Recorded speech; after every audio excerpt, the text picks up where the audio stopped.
नमस्कार साथियों। Along with all Sumedha Kataria talks की ऊर्जा परिमित श्रृंखला की 24वीं कड़ी में आपका स्वागत है। पिछले एपिसोड में हमने अच्छी सी नींद की अचेतन अवस्था कैसे हमारी ऊर्जा को संतुलित रखती है, इस पे चर्चा की थी। आज चेतन अवस्था में मौन, साइलेंस कैसे हमारी एनर्जीज पे पॉजिटिव असर डालता है, इस पे बात करना चाहूंगी। अत्यधिक लाउड और तनाव भरी हमारी इस सुंदर सी दुनिया में लोगों का झुकाव अध्यात्म की ओर बढ़ रहा है, तो साथ ही साथ मौन की आवश्यकता की ओर भी। रोजमर्रा की जिंदगी में मौन के चंद लम्हे दिन में हमें शांत कर देते हैं, अपने करीब महसूस करने का मौका देते हैं। एक्सपर्ट्स का मत है कि हमें साइलेंस को अपनी दिनचर्या का अभिन्न अंग बनाना चाहिए। वो किसी प्रियजन को याद करने, सूर्योदय से पूर्व उठ के शांत मन से प्रकृति के रूबरू होके पंछियों की चहचहाहटें सुनने, या दिन में खुद को कुछ क्षण आपाधापी से अलग करके यूं ही बैठने का ब्रेक देना चाहिए।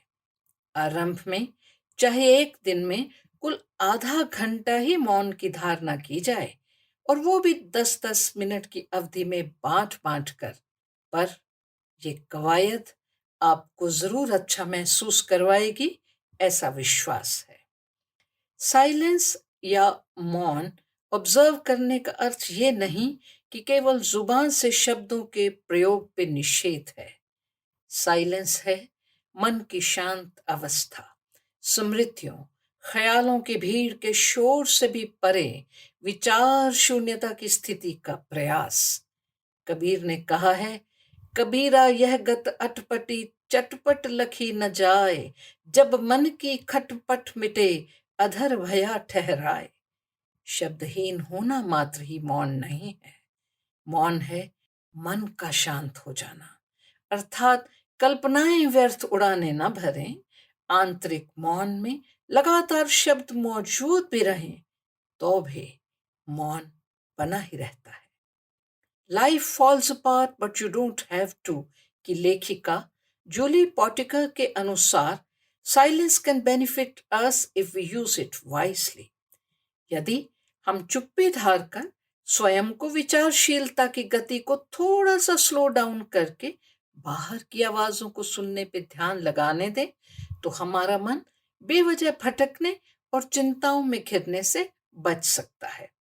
उनका यह भी कहना है कि हर सप्ताह में केवल 1 या 2 घंटे किसी वीकेंड में टेक्नोलॉजी ब्लैकआउट करके कोशिश तो करें, कैसा लगता है। तदनुसार कोई दिन भी ऐसा रखा जा सकता है जो सिर्फ अपने साथ बिताया जाए, ना कि उस दुनिया के साथ जो हमारी मुट्ठी में है स्मार्टफोन के रूप में। साइलेंस हमें जीवन के प्रति सचेत करती है, हमें जगाती है, अर्थपूर्ण उत्तर प्रदान करती है। जब कुछ सही ना लग रहा हो या ना हो रहा हो, तो साइलेंस हमारी भावनाओं के करीब लाती है हमें कि हम चाहते क्या हैं। चाहे कभी थोड़ा असंयत भी करती है साइलेंस, तो भी हमें अवेयरनेस में होने, मेंटल क्लैरिटी और सही निर्णय लेने में साधक बनती है। विशेषकर अधूरेपन, उदासी, क्रोध या कंफ्यूजन की अवस्था में साइलेंस आत्म करुणा, सेल्फ कंपैशन से वाबस्ता कराती है, जिससे स्वस्थ माइंड, बॉडी, सोल का रास्ता सुलभ होता है। साइलेंस एक हुनर है, हम में निहित सुनने की कला, द आर्ट ऑफ लिसनिंग, जिससे दूसरों को हम शेयर करने का अधिक अवसर दे पाते हैं, तो स्वाभाविक रूप से संबंधों में सुधार होता है। साइलेंस भावना और रिस्पॉन्स के बीच का सेतु है, जिससे सही अभिव्यक्ति संभव हो पाती है। चाइनीज फिलोसोफर लाओ त्जा के शब्दों में, honour your life by practising silence regularly.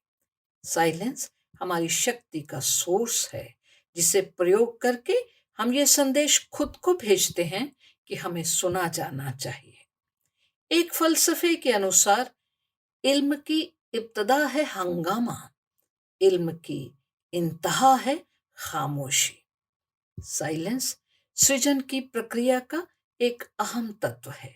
Psycho analyst के मुताबिक अमूमन सुंदर कृतियां या तो मौन एकांत में या उससे निकलने के बाद रची जाती हैं, क्योंकि ऐसे में आइडियाज पे पूर्ण फोकस हो पाता है। वर्ड्सवर्थ का सिद्धांत poetry is emotions recollected in tranquillity इसका समर्थन करता है।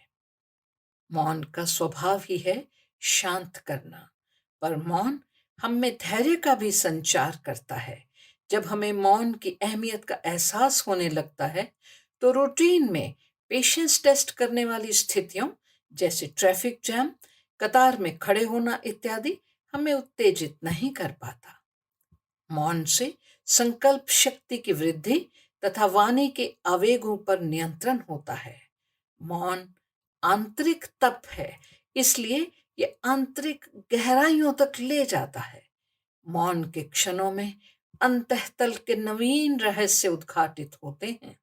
वाणी यानी जुबान का अपव्यय रोककर डिटर्मिनेशन के साथ अपनी अंदरूनी ताकतों के साथ जुड़ पाना मौन के मार्ग पे चल के ही संभव होता है। हमारी प्रवृत्ति इंट्रोवर्ट एक्सट्रोवर्ट के स्केल में कहाँ फिट होती है, उस पर निर्भर करता है कि हम साइलेंस को सहज स्वीकार पाते हैं या नहीं।